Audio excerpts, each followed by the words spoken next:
Between the end of the 17th century and the beginning of the 18th century, Italian art underwent a paradoxical evolution. The painters and sculptors who stood out during this period continued to benefit from an extraordinary aura, which explains not only their considerable success in their own country, but also the fact that they were increasingly in demand abroad, particularly in the Holy Roman Empire, England, and Spain, where many settled for several years. However, much of this success cannot be explained by the originality or novelty of their formal or iconographic solutions, but rather by their remarkable knowledge of the great masters of the earlier 17th century, and sometimes even of older masters, leading some critics to accuse them of being artists who were almost too perfect. It is to the study of this contradiction that we will devote this 15th chapter, beginning with the way these artists assimilated and synthesized the great masters of the 16th and 17th centuries.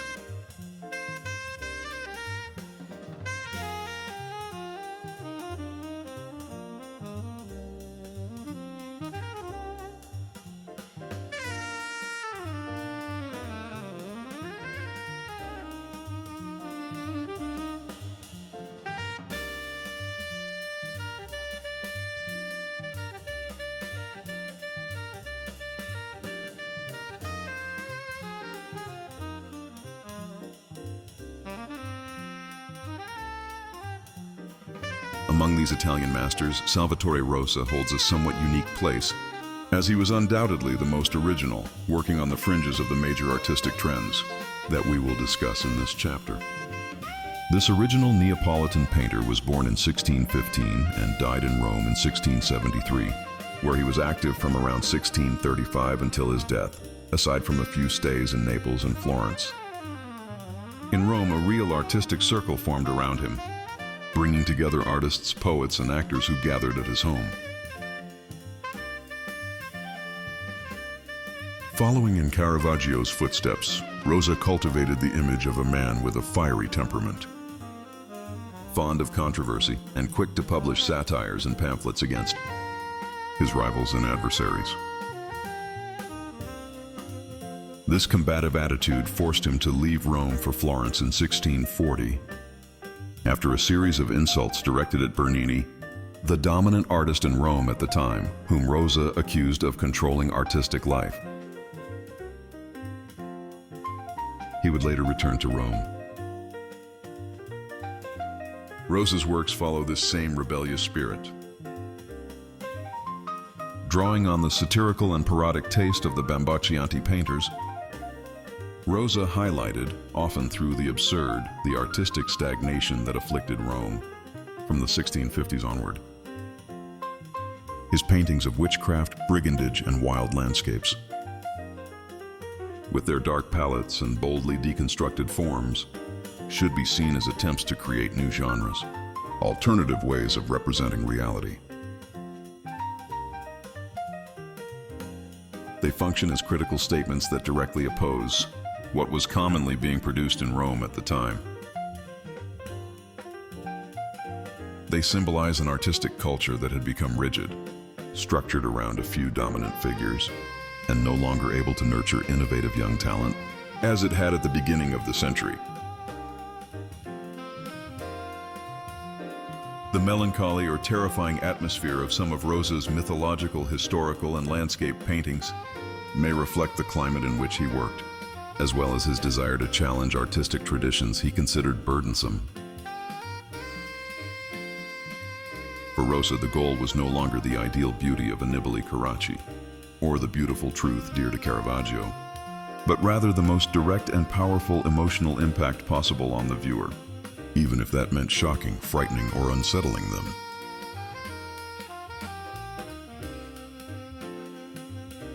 Many viewers therefore emphasize the truly sublime quality of his works. At the time, the term sublime was understood in its ancient sense, referring to an almost excessive, highly expressive form of beauty, one that overwhelms the viewer with powerful images often linked to horror or danger. We will return in later chapters to the importance of the sublime in 18th century art, especially in England, where the concept evolved significantly. It is therefore not surprising that Rosa's paintings remained highly admired in the 18th century. who saw in Rosa's work what he called the characteristic style, which he contrasted with the grand style of Michelangelo, equally original but in a very different way.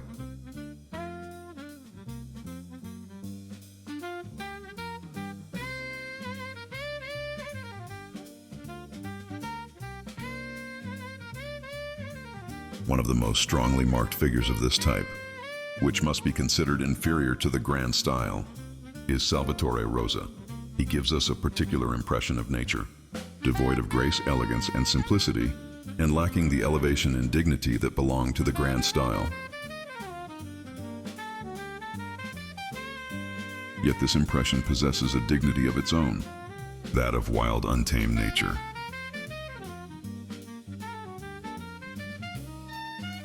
What we should admire most is the perfect correspondence between the subjects he chose and the manner in which he treated them. In his works, everything forms a unity. His rocks, trees, skies, and even his brushwork share the same rough and wild character that animates his figures.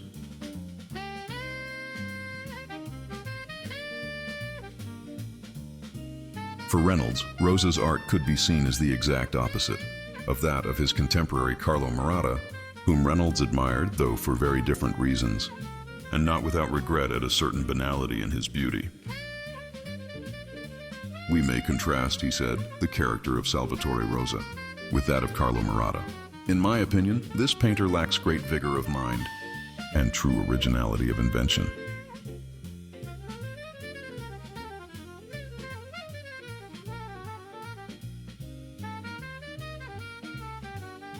He rarely stirs the imagination with outstanding qualities, or with the originality of an artist who thinks for himself.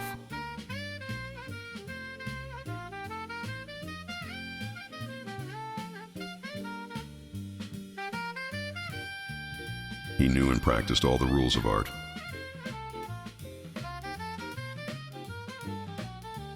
From the compositions of Raphael, the Carracci, or Guido Reni, he created a style whose only fault is to have neither an obvious fault nor any striking beauty.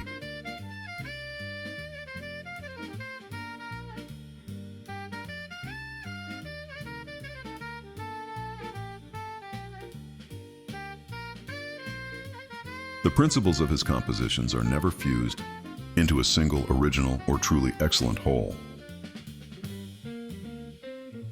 While Rosa's works are admired for the risks they take, despite their flaws, Maratta's works are appreciated, so to speak, despite their qualities. A pupil of Andrea Sacchi, Maratta had complete mastery of all the great Italian masters, from Raphael to Pietro da Cortona, and the Bolognese masters such as Annibale Carracci, Guido Reni, and Francesco Albani. After the deaths of these major figures in the 1660s, Maratta became one of the most sought-after painters in Rome. His success was due as much to his perfect synthesis of their styles as to the fact that he constantly paid homage to them, sometimes at the risk of slipping into imitation or even plagiarism.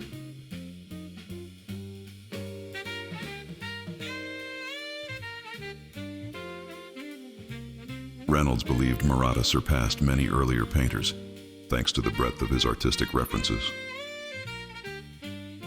Besides Sacchi, he imitated Raphael, Guido Reni, and the Carracci. Yet there is nothing especially captivating in Maratta's art, a limitation he could never entirely overcome. There remained a certain heaviness that affected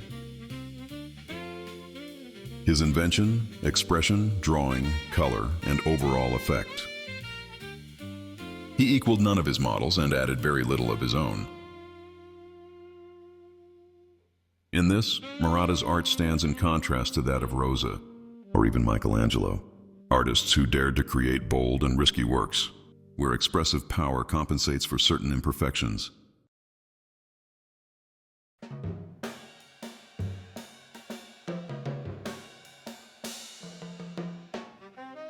What Reynolds valued most was the sublime style, especially that of Michelangelo, whom he called the Homer of painting. He argued that painting, like poetry, achieves its highest form when it rises above ordinary nature.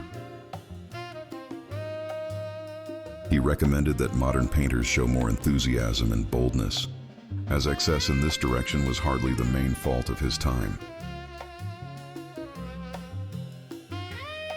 According to him, Italian painters had gradually lost this quality, from Michelangelo to Maratta, and after Maratta they had fallen into a bland and insipid style that still persisted.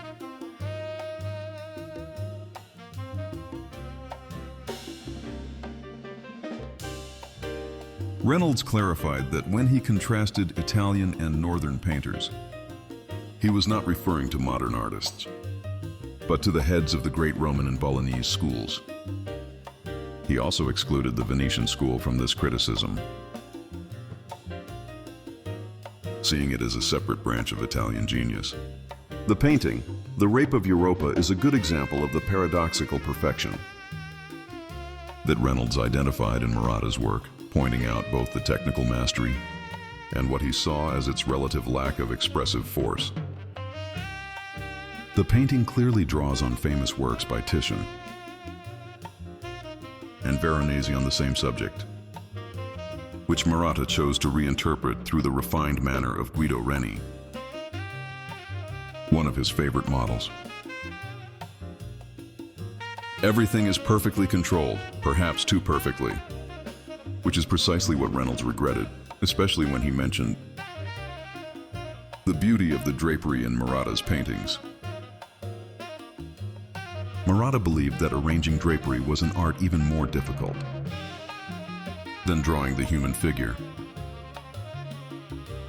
and that it was easier to teach the latter than the former. Since no firm rules could be given for drapery, unlike for drawing a correct figure, this preference may reflect how artists often value most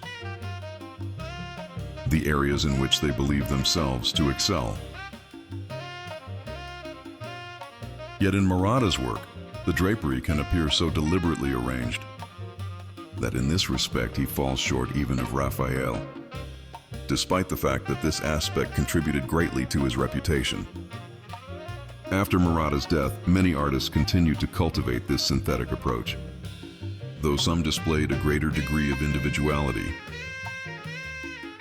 One example in the 18th century is the French-born painter Pierre Subleyras. Originally from Provence, he first trained in Toulouse, in the workshop of Antoine Rivals. He later moved to Paris thanks to a scholarship from the city of Toulouse, where he quickly advanced in the academic hierarchy, winning the Grand Prix of the Royal Academy of Painting and Sculpture in 1727. This prize-winning work already combined careful attention to the expression of emotion, with a strong unified color, reflecting both his study of Charles Le Brun and his knowledge of the great Venetian masters of the 16th and 17th centuries. Winning the Grand Prix allowed him to reside at the French Academy in Rome from 1728 to 1735, where he deepened his knowledge of both ancient and contemporary masters. He soon became one of the most sought-after painters in Rome, until his death in 1749. He produced major church altarpieces and also received prestigious commissions, such as his 1740 portrait of Pope Benedict XIV, which combines Raphael's model with a precise and meticulous technique, reminiscent of Caravaggio or Diego Velázquez, as shown in his remarkable view of the studio, a kind of self-referential fantasy in which he stages himself, surrounded by his best works. Subleyras also prided himself on being one of the most versatile and complete painters of his time. Another example of Subleyras' brilliant eclecticism is the series commissioned by the canons of the Lateran for their convent in Asti, near Turin. Here, Subleyras successfully combines two manners that might at first seem contradictory. On one hand, the horizontally oriented composition and luminous color recall the model of Veronese, discussed earlier. Unlike the Venetian master, who treated similar scenes in a secular spirit, Subleyras emphasizes the episode of Mary Magdalene washing Christ's feet, as described in the Gospel. While the other guests, including the lady of the house, fail to understand the meaning of this gesture of charity and forgiveness. On the other hand, the precision of drawing, clear contours, and rigorous readable composition serve as a tribute to another French-born painter active in Rome, Nicolas Poussin.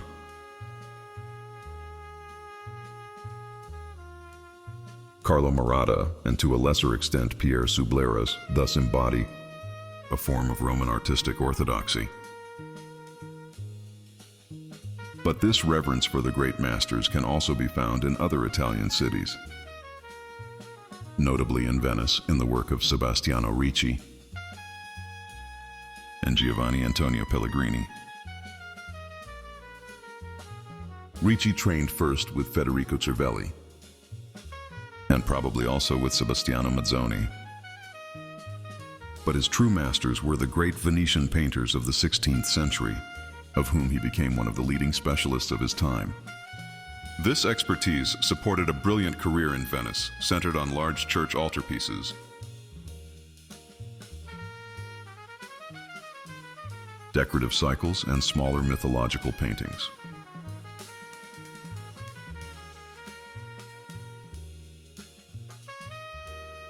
His talents were also sought in many other cities across Italy and Europe, including Vienna, London, and Paris.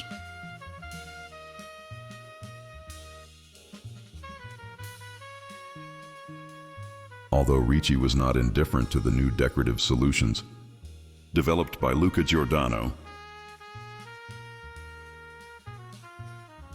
his main point of reference remained Veronese, whose works he copied and whose taste for brilliant fabrics, luminous color, and the absence of heavy black shadows he adopted. The art historian Luigi Lanzi later noted the pastiche quality of many of Ricci's works. Ricci shared with Giordano an extraordinary ability to imitate virtually any style as required by the subject. He would recall how a particular master might have treated the theme and adapt his approach accordingly. Although drawing was not the strongest part of his early training, he improved steadily by frequenting academies throughout his life. The figures in his paintings display the nobility, grace, and elegance of Veronese. Their poses are natural yet lively, with great variety, and his compositions are governed by truth and common sense. Though he handled the brush with great freedom, he avoided the excessive haste seen in some of his contemporaries. In his works, figures stand out clearly against backgrounds often rendered in brilliant blue tones. Here we see how Ricci combines a dynamic and complex composition, influenced by Pietro da Cortona, with a color palette close to that of Veronese. This formula would enjoy great success throughout the 18th century, as shown by copies made by Jean-Honoré Fragonard during his stay in Padua in 1760-61. One of Ricci's best pupils, Giovanni Antonio Pellegrini, would build on his master's success. He also trained in the workshops of Paolo Pagani and Girolamo Genga.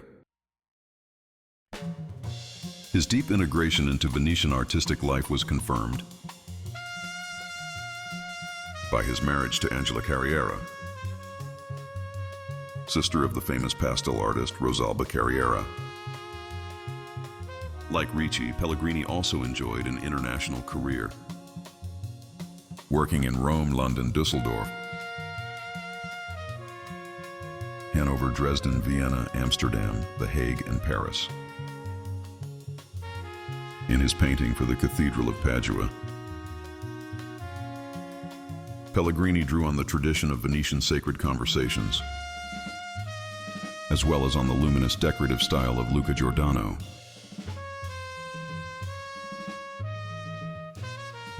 He added, however, a lively and almost sketch-like touch, which became his hallmark and lends the altarpiece a remarkable chromatic harmony when viewed from a distance.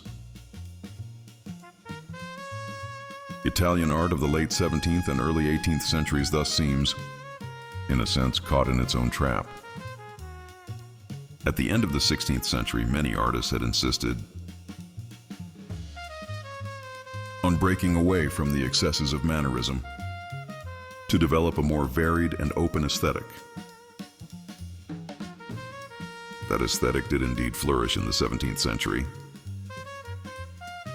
but at the cost of another form of standardization, based not on a single model, but on the imitation of all the great modern masters. The result was a kind of eclectic painting, increasingly reluctant to take risks, at least in Italy. It would be excessive, however, to reduce Italian art of this period to mere artistic syncretism. In at least two areas, Italian artists remained innovative: in the imitation of nature and in large-scale decorative schemes. We will begin in the next episode by examining the first of these topics.